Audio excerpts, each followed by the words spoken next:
台北市立国民提起内湖随港的社会主体发红包慰劳者辛苦的清洁人员，在任期最后一年，台北市议会决议要冻结双城论坛预算。如果在双城论坛举办之前，共机持续绕台的话，那这笔预算就不得动用，也就是双城论坛就取消不办，表达台湾人民对中共的抗议。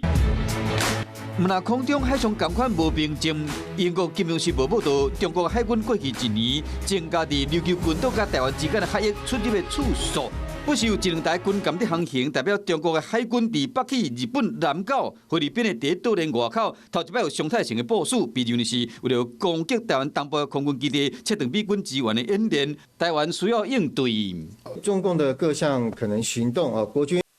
运用联合勤监侦的作为都有充分的掌握，